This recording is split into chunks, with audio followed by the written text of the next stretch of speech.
Hello friends, welcome back to my channel. అందరు ఎలా ఉన్నారు? అందరు బాగుండాలని మనస్ఫూర్తిగా కోరుకుంటూ ఇవాళ వచ్చేసి జిగులు లేకుండా చపాతీలోకైనా, రొట్టెలోకైనా, అన్నంలోకైనా, ఎందులోకైనా టేస్టీగా ఉండే టమాటా బెండకాయ రెసిపీని మీకు చూపించబోతున్నాను.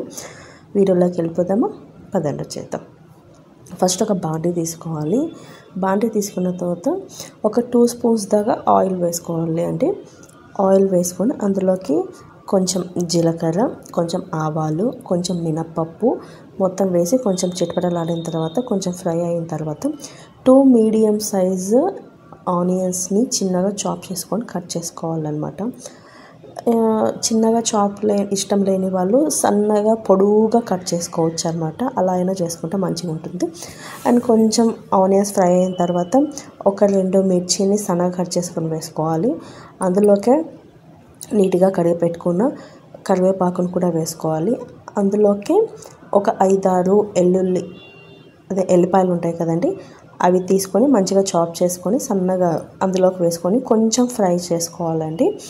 మనము మూత పెట్టుకోవాలి. మూత పెట్టుకోవడం వల్ల ఏమవుతుందంటే తొందరగా కుక్ అవుతాయి అన్నమాట. లోపల చూడండి, కొంచెం మనకు లైట్గా కలర్ అనేది షేడ్ అయ్యింది కదండి, కలర్ చేంజ్ అయింది కదా. మనం ఏం చేస్తామంటే ముందుగానే వాష్ చేసేసుకొని సన్నగా కట్ చేసి పెట్టేసుకోవాలి అండి. బెండకాయలని సన్నగా కట్ చేసుకొని కొంచెం గాలికి ఆరిపోయినాయి అనుకోండి, దీంట్లో జిగురు అనేది రాదనమాట. మనం అప్పటికప్పుడు కట్ చేసుకొని వేసుకున్నాం అనుకోండి, కొంచెం బంకలాగా వస్తుంది. అలా రాకుండా ఉండాలంటే ముందుగానే కట్ చేసేసుకొని ఒక ½ అవర్ కానీ 1 అవర్ కానీ నీట్గా ఆరబెట్టేసుకుంటే ఆ జిగురు అనేది పోతుందన్నమాట. నెక్స్ట్ బెండకాయలు వేసిన తర్వాత ఒక ½ స్పూన్ దాకా పసుపు వేసుకొని మొత్తం కలయగలుపుకోవాలన్నమాట. పైకి కిందకంతా కలయగలుపుకొని మూత పెట్టేసుకోవాలి. ఈ మూత పెట్టేసుకోవడం వల్ల కూడా మనకు బెండకాయ కర్రీ అనేది తొందరగా ఉడుకుతుంది అన్నమాట. చూడండి, ఫస్ట్కి ఇప్పటికీ కొంచెం అనేది చేంజ్ అయ్యింది.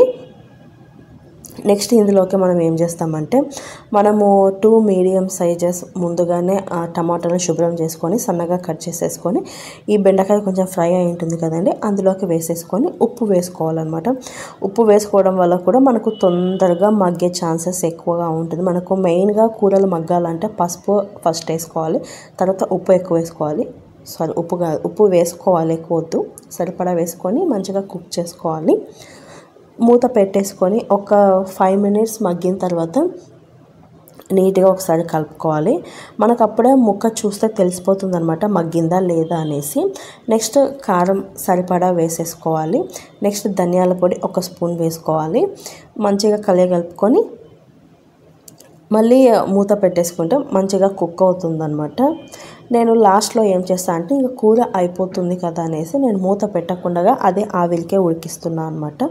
లాస్ట్గా చివరిగా మనము కొత్తిమీరతో గార్నిష్ చేసేసుకుంటే ఎంతో టేస్టీగా జిగురు లేకుండా రొట్టెలోకైనా, అన్నంలోకైనా, చపాతీలోకైనా, ఎందులోకైనా పర్ఫెక్ట్గా ఉండే టమాటా బెండకాయ రెసిపీ రెడీ. మీకు ఈ వీడియో నచ్చినట్లయితే లైక్ చేసి, షేర్ చేసి, కామెంట్ చేయండి. Thanks for watching.